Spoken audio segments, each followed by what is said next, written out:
A graphic video has shown Hamas fighters conducting a public execution of alleged Israeli collaborators. The footage here shows Hamas gunmen lining up 7 men in a public square and shooting them from behind. Hamas confirmed the authenticity of the video. The group told Reuters they will not be tolerating any violations of order in Gaza. Palestinian security sources say dozens of people have been killed in clashes between Hamas fighters and rival tribal groups in recent days. It depends on what level you want to go down to, but you've got Hamas and allied groups who are, if you like, of an Islamist stamp. You've also got non-Islamist hardline Palestinians who reject any accommodation with Israel. And then you've got some groups who are not allied with Hamas. And then you've got clans and families. In many cases, those people are against Hamas as well. So what you got there is a power vacuum. We've seen this before. Joining us live on our Wednesday morning is our panel with 2 men with experience in intelligence communities in Canberra. Labor MP Julian Hill, Liberal MP Philip Thompson. Good morning to you both. So, Julian, I'll start with you here. How concerned are you about a war, if you like, within a war? A war within a war, Pete? A war within a war. You've got a war within a war. If you want me to spell it out, you've got a small kind of civil war between these rival groups in Gaza now, that small picture, while you've got the bigger war, which Donald Trump now has conceded is over. Happy to comment on that. I thought you were talking about the coalition and the Liberal Party and their civil war. Look, that video is disgusting and it reinforces the position the government's taken. To list Hamas as a terrorist group and make clear that they can have no role in the future governance of a Palestinian state. Philip, as someone who knows a bit about warfare, what do you make of this power vacuum? Well, it's quite concerning, and hearing from President Trump earlier saying that if Hamas doesn't disarm, he'll disarm them. It is very concerning to see that there is conflict that is bubbled over again and executions happening. We should be keeping a close eye on it, because if it isn't controlled, it will explode into militia-style conflict throughout the region. It's something that we don't want to see, especially in times of peace talking. Yeah, I mean, this is what we'd be facing if we went in with peacekeeping troops. John O'Doniam supported that yesterday if we were asked. Big caveat there. Would you support that, Philip, peacekeeping troops to Gaza? I think it's a bit early right now to be talking about sending Australians as peacekeepers, especially since we're only now seeing the release of hostages. Not all of the bodies of the hostages have been released. It's still in turmoil and conflict and things like that.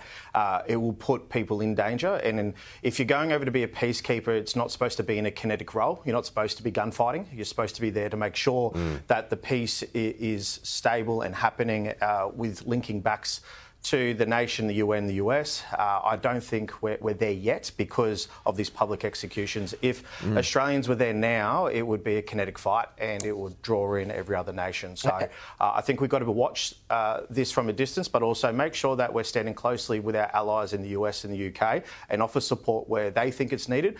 But right now, you'd be in a gunfight. How would you feel about peacekeepers, Julian? I mean, the government would consider any requests for contributions to international efforts in the normal way. I'll make one point. I've said for years, I think on your show, Pete, in forums and elsewhere, that my view about this decades-old conflict is that it will only end when the world sets limits to the conflict and intervenes collectively to guarantee the security of the State of Israel and the Palestinian state. Let's get now to that topic that Julian just referred to. So I'll go back to you, Phil, because James Paterson, he's joining us in the show in about 15 minutes, but he wants to stop the election post-mortem. He wants to move on, to get back to fighting the government. But is your infighting over with? I hope so. What I want to see for the Liberal parties to be a good opposition that can hold the government to account, that can have its own policies that we can take to an election. The difference is, though, from the coalition to the Labor Party is we can have discord, we can disagree, and as you've seen, we have. We don't get kicked out of the party for doing that. the Labor Party, you disagree, you get kicked out. Senator Payman, for example. So I want us to get back to what we should be doing, and that's developing policies to be a great alternative to take to the Australian people at the next election. What do you think of James Patterson's remarks overnight, Julian? Well, I agree with the first point Phil made. I want the opposition to actually behave like a good opposition. It's important in the Westminster system. We've got a good government at the moment. We don't have a functioning opposition. I mean, Senator Price described the opposition as a clown show. She'd been a member of the Liberal Party for about 5 minutes, then she quit and she described them as a clown show. Phil, I reckon your pronouns now are clown and circus. But I'd take issue with one thing. I don't have pronouns, my friend. He said... That's a you thing. He said the apology tour has to end. I don't think the apology tour has started. I haven't heard any serious remorse for the mess they made in government of robo-debt, of trashing Medicare GP bulk billing, of a deliberate policy for a decade to suppress wages and keep workers' wages low, of doubling the national debt before COVID, bequeathing us the worst productivity decade in 60 years, or 24 or 28 coal-fired power stations announcing their closure, and they did literally nothing. I don't think their apology tour has yet started. They haven't confronted the actual reality of their dreadful record in government, that wasted decade of decay and division. And they've got a long way to go, but keep talking about themselves. That's all they seem to be good at. Well, Julian, I mean, the Labor Party had a rough week, though, with your backflip over super. Did you know that you were selling a bad policy when I was asking you about it? Oh, cute frame, Pete. I'll give you points for that. But remember, we've been talking about this for the last couple of years, about how to make the super system stronger, fairer and more sustainable. And we've been listening, we've been consulting. You know, we've listened to the discussion that we've had here on this show many times. And the proposition that we've put forward is good for low-income Australians, and it better targets the concessions for people with super balances of $3 million and $10 million indexed, which is a point I think you and Phil have been advocating for. You know, I think this is a good policy process. Right. Superannuation changes shouldn't be rushed. They've gone through a cabinet process. We've listened carefully.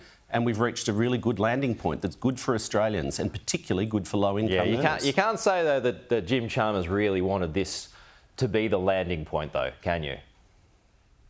Well, I think you're engaging in speculation, and I understand that's your job. Well, I know I asked him many times over it, and he wasn't moving on it. He wasn't moving on it until this week. Well, you know, I'd remind you how cabinet government runs. I like our system of government, right? I do not want to change our system of government. It's a Westminster system of government. We've inherited it from the British tradition. It's a good system.